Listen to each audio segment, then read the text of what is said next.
Hello friends, today we're doing a Q&A video. I'm getting comfy on my couch. As you can see, that it's filled with laundry. Actually, do you guys want to see this whole room? I'm just going to show y'all a behind the scenes of this room right now. The room you are looking at right now.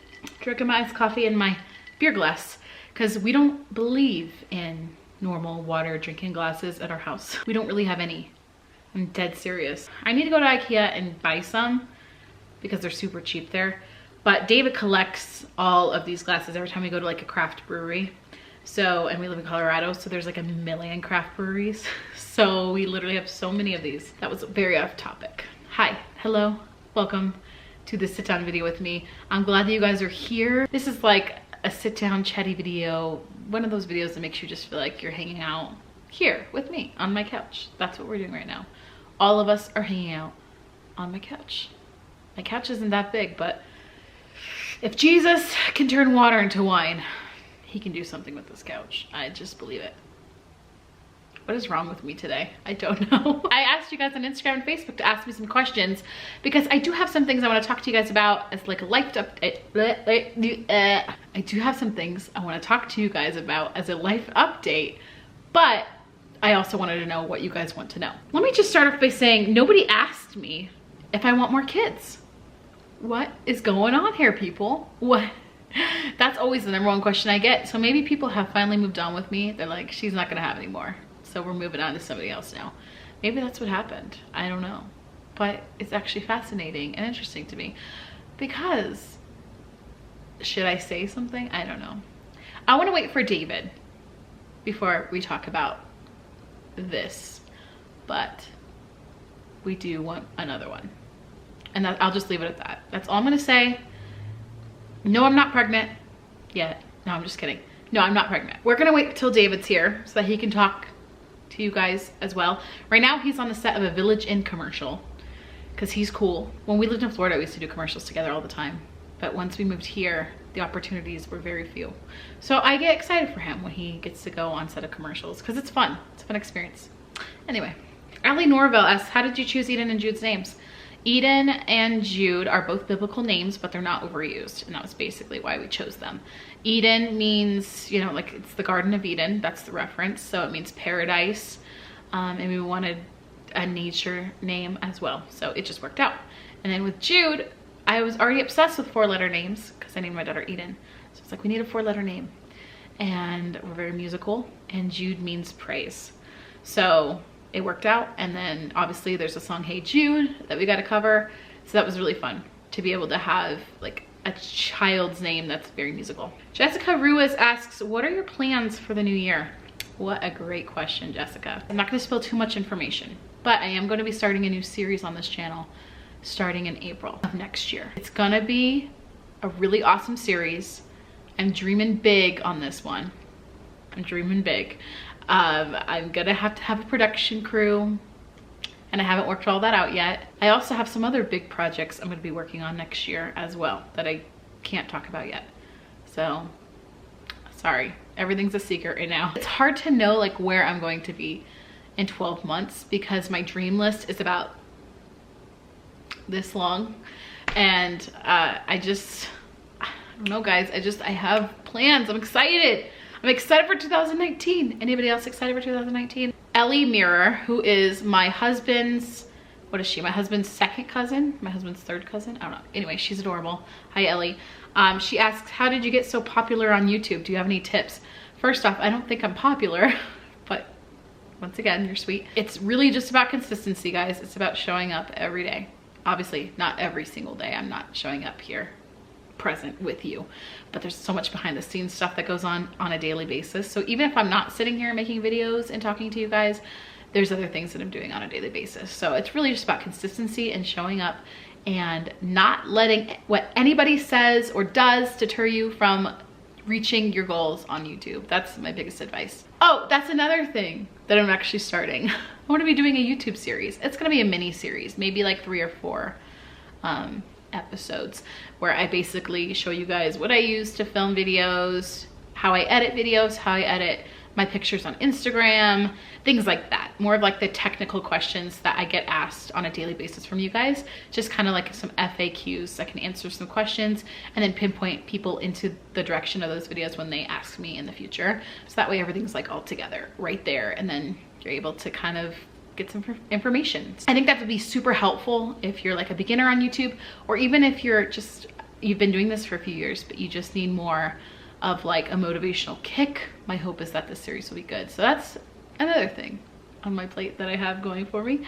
Always Glad asks, how did you meet your husband? We met at a worship ministry school 10 years ago. It's a big church in Colorado Springs, and we got engaged very quickly. If you guys don't know our love story, I'll be sure to link it down below if you want to watch the whole thing that we filmed like 4 years ago. But we basically met in September, started dating in January. We were engaged in May and married in November. So from the time we first met to the time we got married, we had known each other for 14 months. It's very fast, and I was 19. So it was a lot all at once. Don't know if I'd recommend it because it was hard, but I don't regret it at the same time, and it's molded me to who I am now. So we just celebrated our 9-year wedding anniversary. We were in California a few days ago. If you guys follow me on Instagram, you saw all the pictures, I'm sure. It was such a good trip. So needed. Like, we just needed that time to like get away and not be parents and just like be friends again, because you really lose that intimacy with one another after 9 years of marriage if you're not like actively working on it every single day. And I have to be honest, like when I'm in mom mode, I'm in mom mode. Like, I have a really hard time going from mom mode to wife mode back to mom mode. It's like when the kids are awake, I'm mom. Like, I'm on mom mode. I'm doing everything for them, and I can very easily neglect him because I'm just so focused on them, if that makes sense. And so I feel like this trip was really needed for us, and it made me fall in love with him all over again. It was such a special trip. We're gonna have a vlog up this week of the trip, so make sure you guys watch it because I think it's gonna be a cute one. Penny Girl 2003, how do you stay so positive? I don't know if I would necessarily call myself a positive person. I feel like I'm striving to be more of an optimist. I'm striving to be more of a motivational person. I'm striving for more of all the goodness in my life because I've been a realist for so long. I've been a pessimist. I've talked down to myself. I've talked down on my dreams, and I just don't want to be that person anymore. You know, like, I read a lot of self-help books, so that's probably like the biggest thing. I listen to a lot of podcasts. I follow a lot of people on Instagram that really inspire me and motivate me, and I think that's it. You just have to surround yourself with positivity, and you have to like follow the people that you are striving to be. You know, follow those people that they're living the life, or they have the confidence, or they have just the idea and dreams that you have in your life. They're living it. So follow those people. I think that really helps a lot. This is a really good question. Wifey Mama 40 says, do you and David see yourselves in career ministry for the rest of your lives? Is that what you both really want? So for those of you guys that don't know, David and I are worship pastors at our church. David is the worship pastor and executive pastor. So he has a pretty large role in the church right now. We've been doing ministry together ever since we've been together, and it's all we've ever known. And there have been so many moments where I've sat him down and I've said, is this what you really want? Like, is this how you picture your life? Is this what you envision with your life? Is this, does this make your heart feel alive? Because I'm very big on, you know, you shouldn't just have jobs to have a job. You should have jobs that you're passionate about. Otherwise, what's the point in life? That's my viewpoint on it. I know there's a lot of people that disagree with me, but that's how I live my life, and that's how David lives his life, and that's how we're gonna raise our kids, is to follow their passions and their dreams, even if that means they're not making the money that they want. You know what I mean? When you're passionate about something and you're following that, the money will come. Anyway, that's a little bit off topic, I know. But I've asked him this just because I wanna make sure that he's living his dream, and he is. This is his dream. He loves what he does. He loves the church we're at. He loves the people he works with. And so right now, we definitely see ourselves in ministry for the next 5 years at least. We have like a 5-year plan. But past that, I don't really know. As this channel expands and as my brand expands, I mean, the possibilities are endless. My goal is to be able to retire him within the next 5 years, so that he doesn't have to work anymore and he can just kind of help me build my business and my brand. And he's pretty much right on the same page as me with that. I've asked him many times, like, I want to make sure that you're living your dreams too and I'm not just living mine. So if it gets to a place where I'm able to like retire you from your job, will you want to do that? Like, will you want to be a stay-at-home dad? Will you want kind of all the responsibilities that I take on a daily basis? And he said yes. Really, it's where God wants to take us in the next 5 years, and I don't even know what that looks like, but I really hope and pray that it will be growing my brand.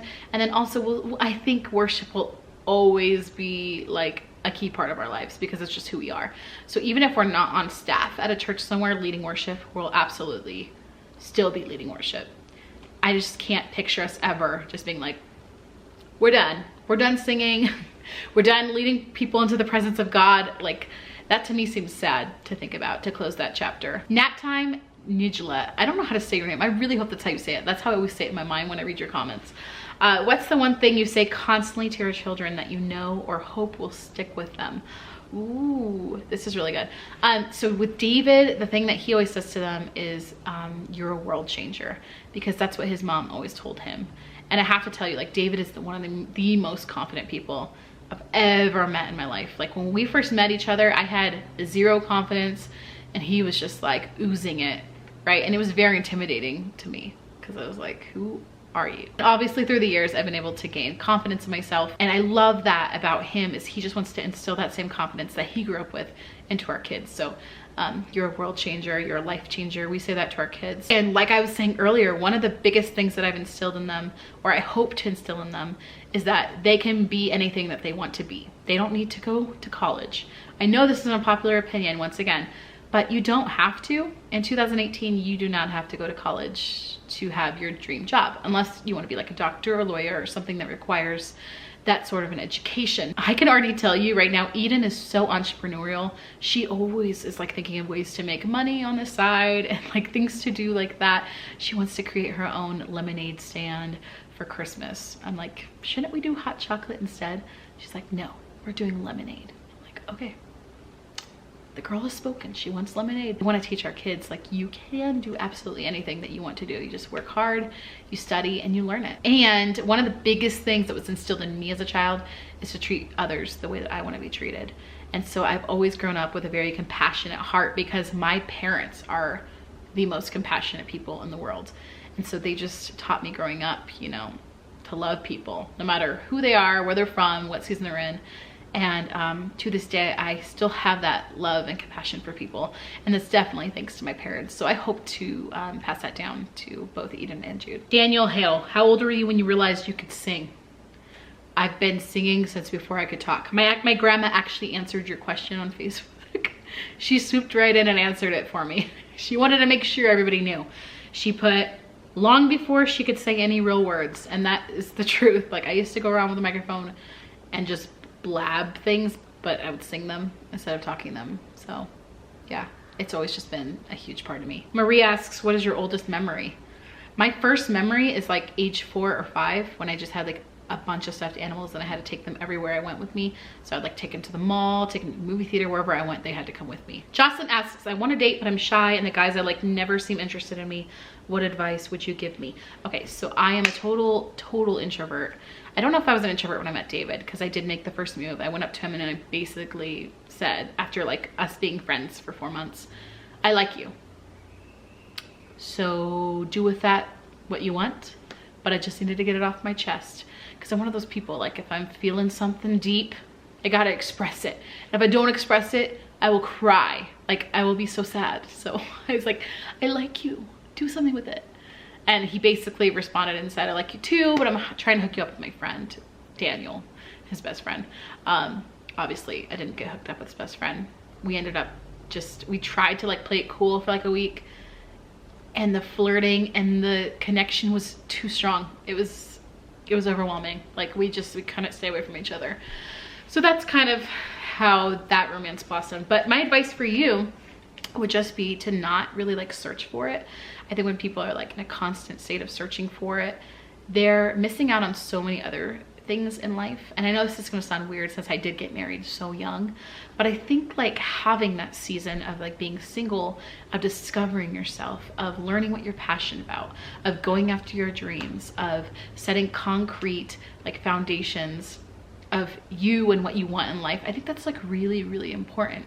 So right now, just focus on you. Like focus on the kind of person you want to be and the kind of person you want to find. I know a lot of people recommend like creating a list of traits that you want in a guy, and as long as you don't have to like follow that exact, I think that's a great plan. I mean, obviously if you meet a guy and he doesn't fit everything, you don't fit everything that's on my list, because that's a little crazy. But you know what, I'm supposed to be doing laundry right now while I'm talking. I just realized that. Oh well. So I figured it would be nice to kind of like catch you guys up to speed. I know a lot of you guys miss our vlogs and you miss more of like these sit down style videos. So I definitely want to do more of these. One of the biggest questions that I've been getting lately is what's going on with my last update of my like weight loss and of my why can I not think of what I'm saying? Like when I had to go to the doctor because I had swollen feet and I like lost feeling in my legs and stuff. I realized I never made an update on that. So that's going to be a separate video, and I'm gonna have that up either this week or next week because I do want to address that by itself. So I definitely will talk about that. Another thing that I just wanted to share as like a praise report, and if you guys are following me on Instagram, you see this stuff. But guys, this house and where we live and our neighbors and just this season of life that God has us in, it's a breath of fresh air. It really is. Like we needed this, and God knew that. He knew what we needed before we even realized we needed it. And the church we're at, the community we have, like I'm gonna cry. We've just, we've done a lot of moving. I don't know how long you guys have been following us. If you've been following us for a while, you know we've done a lot of moving. This is our 7th house in 5 years. And it just feels like home. And I can't say that I felt that way with any other place. Like I always tried to make it home, but I knew that we were gonna have to move again, you know, or I knew that it probably wouldn't last. To be able to say like, this is home, we plan to stay here. We are renting, so we don't own this place, but we wanna stay here for as long as possible. It's just like, it's so freeing to be able to say that and to be able to like praise God for that, because he literally did it all. I just wanna use this to encourage you guys that he's able to do absolutely anything. What I love about this channel is that I have like so many videos I can look back on that go through every season that we've been through as parents since I started, you know, documenting our lives once I became pregnant with Eden. So the last 6 years of our lives are documented, and it's just really awesome to see like where God has taken us and where God has led us, and just the journey that we've been on. Another one of the things is like the growth of my channel in the last 2 months has been just really, it's been a blessing. I made that video talking about how much I made on YouTube, and it was like 2 weeks after that is when my channel like started growing, and then I was kind of able to see like what people wanted to see, and I just feel like that whole thing was a God thing as well. So I just want you guys to know, like, if you're going through a hard season right now, or you're going through something that's unknown, or something that you're facing adversity in, just know that it's just a season. Like it will pass. It doesn't feel like it's going to. It doesn't feel like it at all. But just keep the faith. Keep the faith, and he is faithful. Even if you don't believe in him, just believe that good things are going to happen to you in your life. Just believe, and let in that, like, just let in the positive thoughts more. Because if we sit here and we focus on all the negative thoughts, our life is more negative. Have you ever realized that? Like our first thoughts in the morning when we wake up and our feet hit the floor, those pretty much define the rest of our day. So if you're getting up and you're like, oh, I gotta go to work, oh, I hate my life, that's what you're thinking about for the rest of the day. But if you choose to wake up instead and you're like, I'm grateful to be alive, I'm grateful for my house, you choose things to be grateful about, and you just like express those things, your mind, it changes. A lot of it has been him, but some of it has been us too. Just kind of changing the way that we view things and we look at things has just made our life so much more positive overall. I feel like that's all I really wanted to talk about today and update you guys on. Not sure how long this video is, but thank you for watching all the way until the end. If you watched all the way into the end, leave the secret emoji and let me know. We would love it if you subscribed, and if you hit that bell next to it, you'll be notified every time we upload a video. Remember that you can conquer anything. Change your mind, it'll change your life. I promise. I promise. Bye guys.